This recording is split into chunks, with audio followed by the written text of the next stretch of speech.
Hey guys, welcome back to the channel. It's Paul from Vintage Sports Card Finds. And recently I did a video on my first ever purchase of 1964 Topps Giants cards. Or Giant cards. I don't know if it's Giants or Giant, but they are Giants plural. So I went on eBay to look, and I thought I got a pretty good deal on the buy of the Giants I made through the Elks auction, or the local auction that I went to. I got an even better buy on some cards on eBay. Guy was selling a lot, and they came out to under $3 a card, and there were 25 different ones. So I was really pleased about that. So you got here Gary Peters,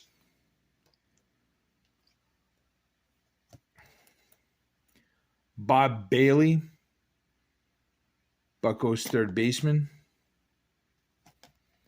So, and they came in these nice holders, which was great because since I'm going to put my set in a binder, and I have the pages for that, I'll be able to reuse these top loaders to sell any duplicates that I may have. So the Milt Pappas, beautiful. Really nice condition card. Love it. This is a set that I'm kind of sort of all in on now.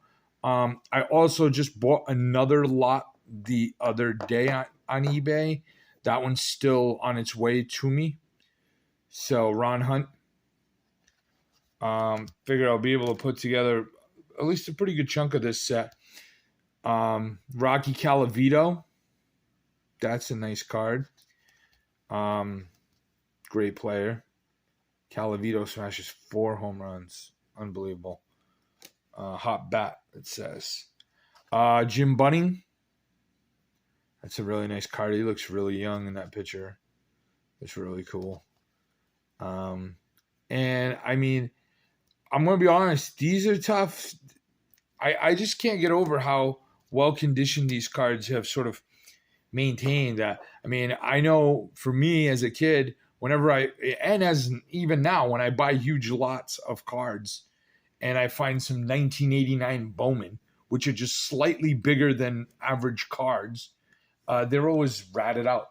They're always a mess. I probably because kids didn't know how to, store them back in the day, right, when it wasn't really the thing. Al Kaline. But it astonishes me how these held up as nicely as they did. Even tall boys are tough to find in nice condition, but these held up pretty well. Tony Gonzalez, I don't know if it was because they could fit in like little sleeves that you would normally put like postcards in. So maybe, I think it was just about was there a way to store these cards? And to do so safely. Dean Chance. This one is, badly off center. Miscut, really. Jim Fregosi. Great color. I mean, the color on these is just, unbelievable. Topps Chewing Gum Company.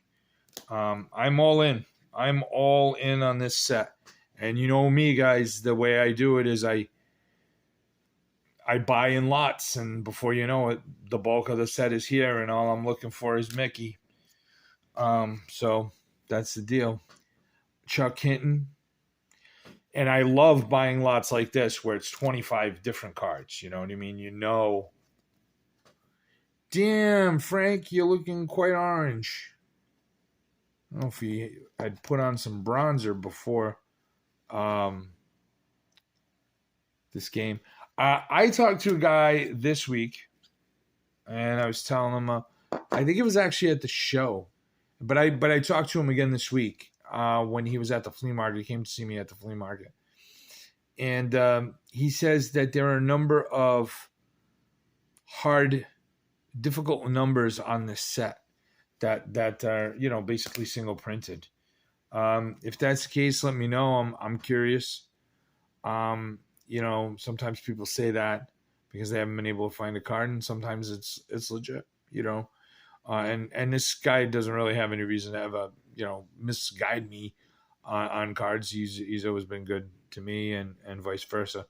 So, Ed Brinkman, and I say that only because there's a card coming up that I think was one that he said was difficult, and if that's the case, I'm really excited I got it. This is a Camilo Pascual. I think that's how you say it. This is a good picture right here. Really, really, really. He had 2 really monstrous seasons where, he was basically untouchable. Very good pitcher. Pete Ward, third baseman, White Sox.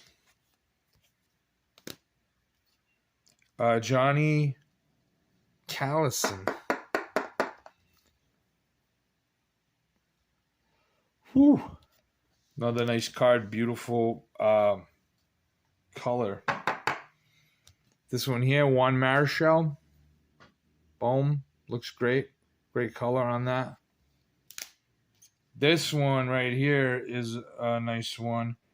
A little bit of rough condition. Probably more like VG. Because it's got some rounding corners. You can see it. But not bad. It's not horrific, just a little bit rounded compared to some of the others. There you go right there. Louis Aparicio.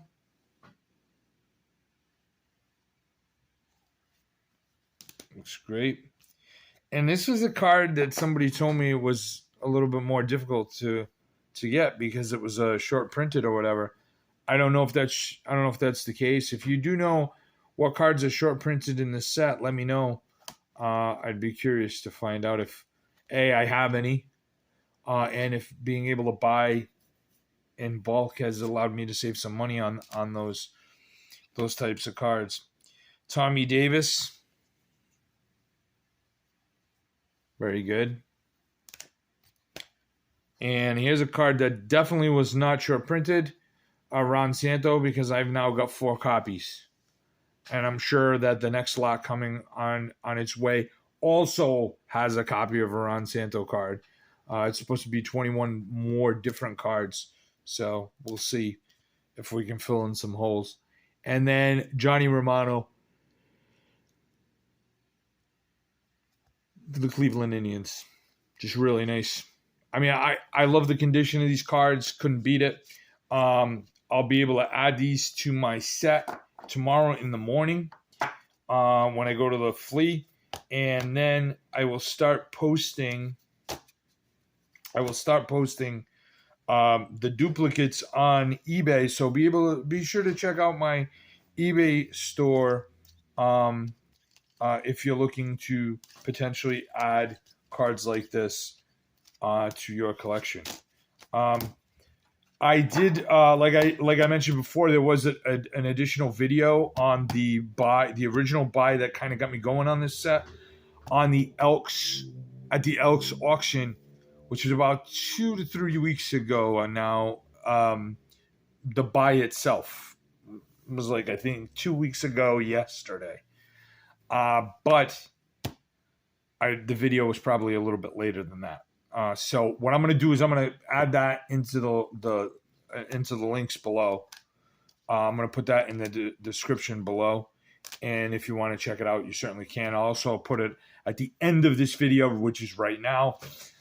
Thanks so much for liking, commenting, sharing, subscribing, all of the good things that have helped out the channel. Feel free to throw in comments. They're all helpful. And I try to get to all of them. Thanks so much, guys. And as always, happy hunting.